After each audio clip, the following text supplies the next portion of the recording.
3 ঘন্টা যাবত এই মোটরসাইকেলের লাইনে আছি। এই জায়গাটাতে হচ্ছে অনেক জ্যাম থাকে, হাজার হাজার গাড়ির জন্য একটা লেন, আরো একটা লেন বাড়াইলে অবশ্যই বাইকারদের জন্য সুবিধা।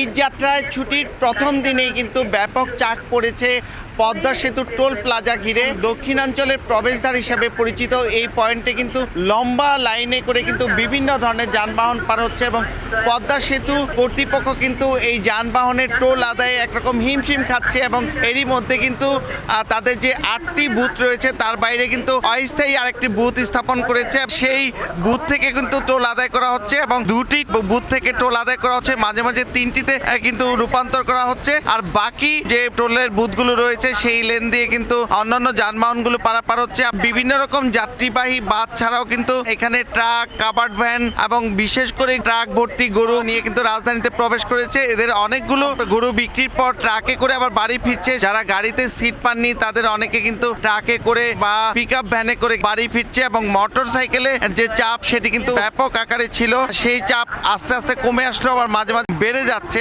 3 ঘন্টার পর তো অনেক কষ্ট হয় আর কি বসে থাকতে। এখানে এসে বিশেষ করে টোল প্লাজাতে এসে ঈদের সময়টাতেও আর হচ্ছে এই কোরবানির ছুটিতে হচ্ছে অনেক বেশি জ্যাম থাকে, বিশেষ করে হচ্ছে বাইক যেই জায়গাটাতে থাকে এই জায়গাটাতে হচ্ছে অনেক জ্যাম থাকে, যার জন্য হচ্ছে আমি অনেক দূর থেকে হেঁটে আসতেছি, অনেক কষ্ট হচ্ছে বসে থাকতে। ঈদের সময় শুধু ভোগান্তিতে একটা লাইন ছেড়ে দিলে কিন্তু আমরা ইজিলি পার হয়ে যেতে পারি, এটা কর্তৃপক্ষ দেখে না। শুধু টোল প্লাজায় আমরা আইসি এই জায়গায়, তাই এই যে 3 ঘন্টা যাবত এই মোটরসাইকেলের লাইনে আছি, এ কোন ধরনের ব্যবসা করে? কিন্তু আরেকটা লেন দিয়ে দেওয়া যায় না আমাকে, কেন আমরা টাকা দেবো না?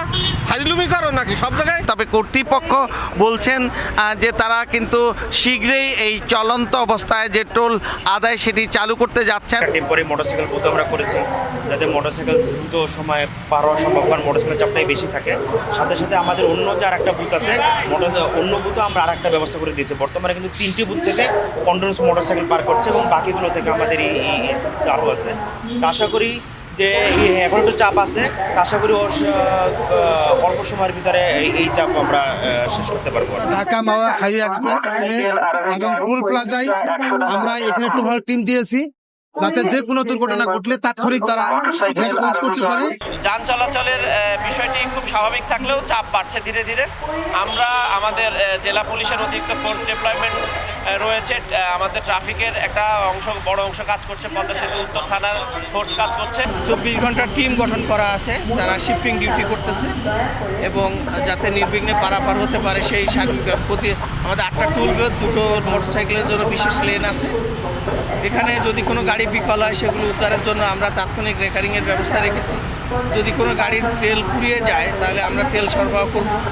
তাদের পানীয় জলের ব্যবস্থা, বাথরুম ব্যবস্থা এগুলো সবই আমরা রেখেছি তো প্রয়োজন অনুসারে। পদ্মা সেতুর 8টি যে টুল বুথ এর বাইরে অতিরিক্ত আরও একটি টুল বুথ করা হয়েছে, কারণ এই যাত্রী এবং যানবাহনের যে চাপ সেই চাপ সামলাতে কিন্তু অনেকটা হিমশিম খাচ্ছেন, সে কারণে কিন্তু বুথ বাড়িয়ে দেওয়া হয়েছে এবং কর্তৃপক্ষ বলছেন যে গেল 24 ঘন্টায় বুধবারে তাদের 37,000-এরও বেশি যে যানবাহন পারাপারের মাধ্যমে তাদের কিন্তু একদিনে 4,9 লাখ টাকারও বেশি টোল আদায় হয়েছে।